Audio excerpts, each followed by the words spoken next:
Hi guys, good evening po from OFW Guides. Yan. Ang topic natin for today, so hindi na tayong papaligoy-ligoy, is about naman to sa budgeting dito sa Czech Republic. Yung budgeting na to guys is hindi yun yung nandito ka na sa Czech Republic. Hindi po. Ang budgeting na to is budgeting na nasa Pilipinas ka tapos papunta ka dito. First timer ka tutungtong sa Czech Republic. So yun yung topic natin for today. Pero bago yan guys, gusto ko munang sabihin sa inyo na kung kailangan nyo ng mga videos about dito sa Czech Republic especially, is meron po tayo sa ating YouTube channel, playlist. Meron din tayo sa ating TikTok, meron din tayo sa Facebook page. Although yung Facebook page is hindi pa siya ganun ka-updated, pero ginagawa ko na po siya ng paraan. Maghanap na lang kayo sa playlist ng ibang topic kung hindi ito yung topic na gusto nyo. So, marami naman ako na-release na video about dito sa Czech Republic na possible na makakatulong po sa inyo. Anyway, punta na agad tayo sa topic natin. So, ayoko kayong naiinip. Ano ba yung topic natin? So, budgeting to guys. Budgeting, ibig sabihin, nasa Pilipinas ka, first timer mo pupunta dito sa Czech Republic. Ano yung pwede mong ma-encounter? Ano yung pwede mong i-expect? Ano yung possible na mapagdaanan mo at that time? So, simulan na natin. Paglapag-lapag nyo pa lang dito sa Czech Republic, kung biye naman kayo, magla-landfall, landfall, or sa Prague, Czech Republic. So, ang unang-una na wala kayo is pagkain, instant pagkain. So, yan ang una po ninyong dalahin sa inyong maleta. Meron kayong instant noodles, instant food, or instant na pwedeng pag nilagyan mo ng mainit na tubig is pagkain na. So, yan ang unang-una ninyo na wag nyong iwawala sa inyong bagahe. Pangalawa is delata. So, bakit delata? Kasi po, if ever na wala kayong mabilhan agad ng mga karne or something na gusto nyo na foods is meron kayong pang-ayuda sa sarili nyo.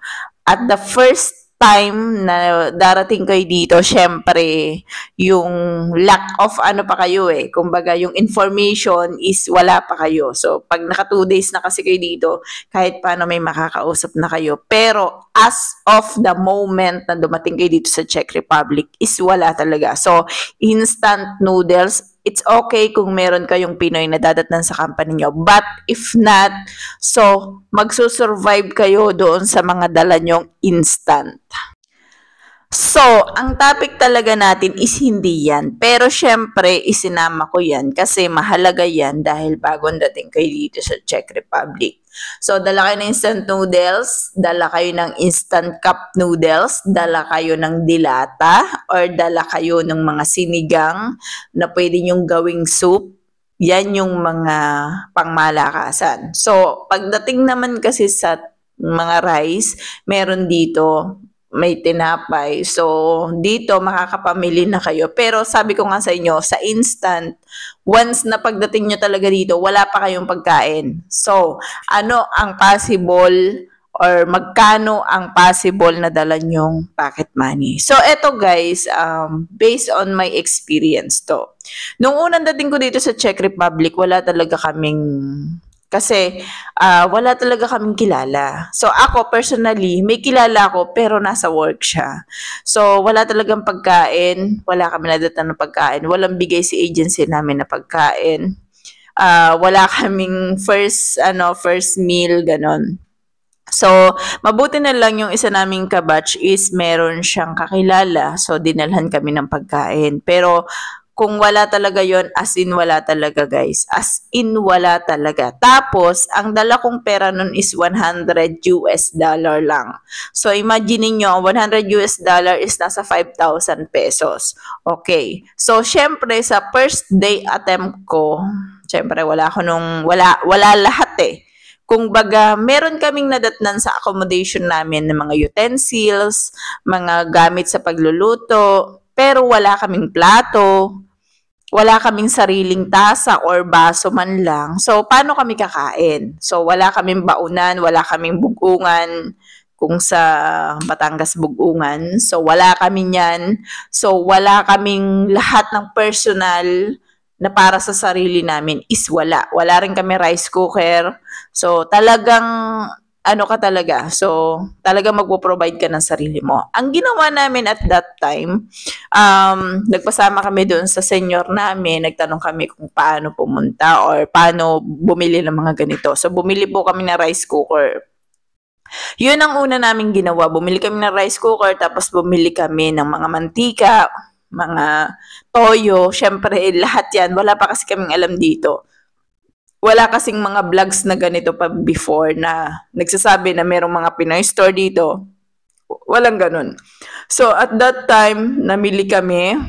At nung nagbili kami, so alam nyo guys, yung $100 ko, di ba pinapaltan ko siya dito sa, may money, ano kasi dito parang may palitan ng pera. So, US dollar to Czech crowns, papapalitan mo siya. So, ang palit po nun is nasa 2,000 lang, 2,000 Czech crowns. Mahigit lang siya, siguro mga 2,300. Tapos, ngayon, pag namili ka kasi ng bigas, namili ka ng rice cooker, ang rice cooker kasi dito guys is mura na ang siguro 400 crowns. So, imagine mo yung 2,000 mo na bawasan kagad ng 400 crowns. Mamamasahe ka pa. Syempre, alangan namang hindi ka mamasahe kapag papunta ka doon. So, may pamasahe ka pa rin at that time. So, talagang limited lang yung pera. So, bibili ka ng mga mantika, yung mga normal na bibilhin mo na grocery. Kasi from the start ka So, wala ka ring plato, wala ka ring baso, wala ka ring kutsara. Wala kasi kami dati provide. Pero kung may provide sa inyo, at least nabawasan yung budget nyo. Pero kami kasi before, wala talaga kami provide. So, talagang kami talaga yung bumili ng ganyan. So, bili ka ng isang plato, isang baso, isang tasa, isang kutsara, isang tinidor, so isang kutsilyo. So, bumili po kami niyan. Tapos, ang nangyari sa amin is ubos talaga yung $100 ko. So, yung 2,000, halos 1,000 mahigit na yung nagastos ko sa personal na pagbili pa lang niya ng mga toyo. Kasi hindi ko siya pwedeng dalahin yung mga toyo, mantika, suka, hindi ko po siya madadala. So, yung mga luya, sibuyas, bawang, hindi kasi siya galing from Philippines. So, hindi ako makakapagdala. Ang dala ko lang sa bagahe ko, mga sabon, mga delata, noodles. So, yun yung mga pang-ayuda ko at that time. Pero yung mga personal na ilalahok mo pag nagluto ka, hindi ako nakapagdala ng ganun kasi nga mabigat. So, 23 kilos lang kasi yung ano namin nun, yung bagahe namin. So, kulang na kulang po ang $100. So, kung kayo ay magdadala, ang pinaka-minimum na pwede kong sabihin na hindi kayo magigipit na $200. So, tipid pa yan. Kasi from the start po kayo hindi kayo yung typical na nandito na. Ako kasi, sa iba kong mga vlog, sinasabi ko is kasya sa akin ng 3,500 hanggang 4,000 crowns. Kasi, syempre, meron na akong gamit dito Kung baga, may mga mantika na ako before, parang magpopondo na lang ulit ako. Pero yung mag-i-start ka from the start, imaginein mo yung nagsisimula ka dyan sa Pilipinas na talagang bago ka dun sa bahay, bago ka dun sa inupahan mo, or bago ka dun sa tinirahan mo. As in zero ka talaga. So, from the start, from down, aakyat ka talaga sa taas. So, talagang ang hirap po niya. So, $200 is not bad para sa akin kasi para hindi rin kayo gaanong mahirapan. Pero wag muna kayo magluho kasi sa unang isang buwan po wala kayo talagang sasahurin. So, lalo na pag nataon yung cut-off nyo na maliit pa, halimbawa ang cut-off nyo, dumating kayo kunyari ng 15, ang cut-off nyo ay 30. So, ibig sabihin sa susunod na sahod nyo, ang sasahurin nyo pa lang nun is 15 days lang din kasi inabot din kayo ng cut-off na kulang. So, talagang minsan, kagaya nung amin, halos kulang-kulang 2 months bago kami nakasahod ng maayos. Kaya po, ingat-ingat din kayo pagdating sa budgeting natin. Anyway, yun lamang ang topic natin for today and sana may natutunan po kayo. Thank you!